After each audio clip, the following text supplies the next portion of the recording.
E aí, galera do Noronha com Grazi, eu sou a Grazi Rodrigues e vim conversar hoje com vocês a respeito da história das epidemias em Fernando de Noronha. Mas para a gente começar a conversar sobre as epidemias que assolaram Fernando de Noronha, a gente precisa ter em mente que Fernando de Noronha, por 201 anos, foi presídio. E como tal, o desafio era grande com relação ao abastecimento, ao vestir e fazer cumprir as normas de vigilância sanitárias. A todo momento, a documentação que se refere a esse tempo registra nas suas narrativas a dificuldade em sanar a insalubridade do presídio.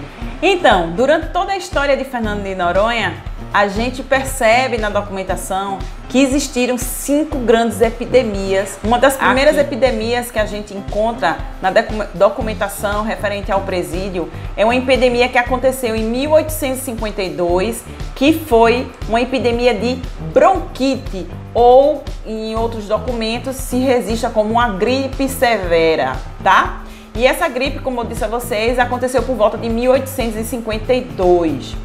Inclusive, foi nesse momento em que a Ilha Rata ela foi destinada enquanto área de isolamento, né? Então, as pessoas que eram acometidas dessa epidemia, como o documento traz, elas eram destinadas, né? Elas eram encaminhadas para a Ilha Rata para ficar lá em confinamento até que a doença, até que apresentasse quadros não sintomáticos, tá? Por volta de 1864, uma outra epidemia assolou Fernando de Noronha, que foi a epidemia de varíola. E é bem interessante, tá? Um documento que a gente achou, né, quase que um desespero do comandante do presídio, noticiando ao presidente da província de Pernambuco, né, o que estava acontecendo, né? Então ele vem dizendo: cumpre-me levar ao conhecimento de Vossa Excelência que parte dos habitantes deste presídio foram acometidos da terrível epidemia da varíola. No momento que se deram os primeiros casos, tratei logo de estabelecer uma enfermaria provisória no Forte da Conceição. O Forte da Conceição não existe mais. O Forte da Conceição era uma das fortificações que compunham o sistema, né, de defesa de Noronha e que se localizava entre a Praia do Meio e a Praia da Conceição, tá? Em 1872 foi a vez da cólera. A gente encontra na documentação, né, diversas maneiras de tentar solucionar a epidemia de cólera que assolou Fernando de Noronha. E uma dos pontos focais para conter a cólera que assolava, né, os sentenciados e também a população que aqui morava era a questão da saúde pública, né? Então a questão sanitária aqui em Fernando de Noronha foi muito combatida, né, muito difundida.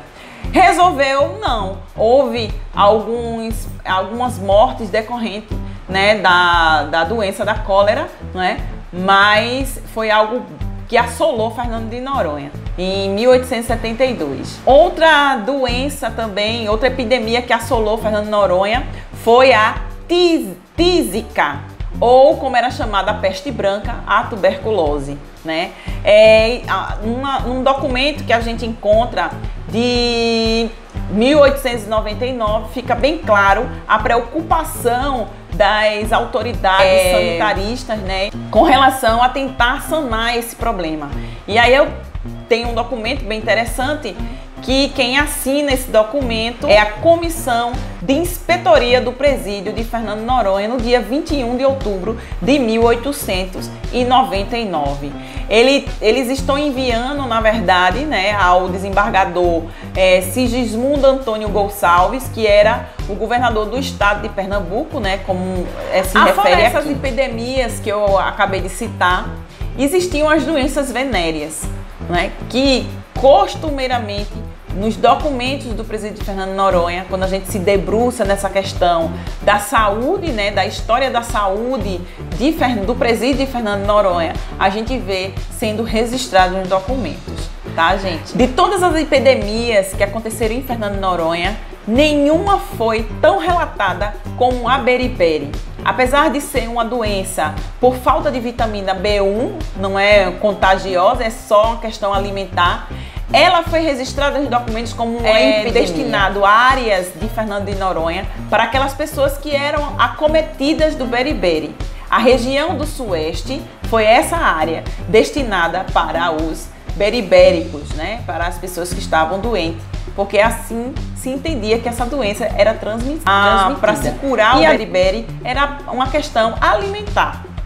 Então, assim, a gente começa a ver registros sobre o beriberi a partir de 1871, tá? E vai se estender até a Segunda Guerra Mundial.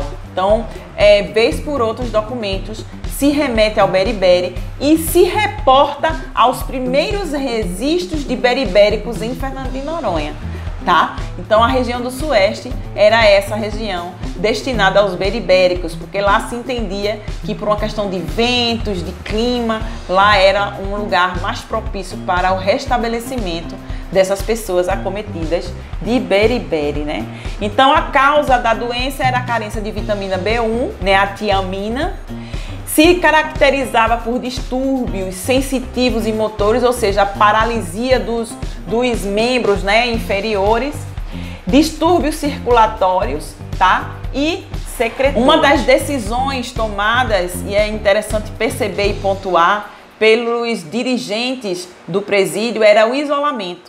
Existe um momento da tuberculose, né, quando aconteceu a epidemia da tuberculose, que o comandante do presídio ele precisava ir à capital, né, a Recife, e enviou um comunicado, um ofício ao presidente da província que não poderia sair da ilha por conta dele ter sido acometido dessa epidemia, né, dessa doença que era a tuberculose. A Ilha Rata também foi utilizada como quarentena. O Sueste foi utilizado como quarentena, então existia uma preocupação de isolar Fernando de Noronha, né, nos momentos de grandes epidemias, tá? Para que isso não se alastrasse para fora da ilha, tá? Então fica aí registrado, né? A gente está vivendo o Covid-19, aqui nós estamos isolados, voltamos a um passado, né, histórico de Noronha. Nós continuamos isolados, né, atendendo recomendações para que o Covid-19, né, não nos vença. Então eu espero que vocês tenham gostado desse vídeo sobre a história das epidemias que assolaram Fernando de Noronha. Tchau, galera!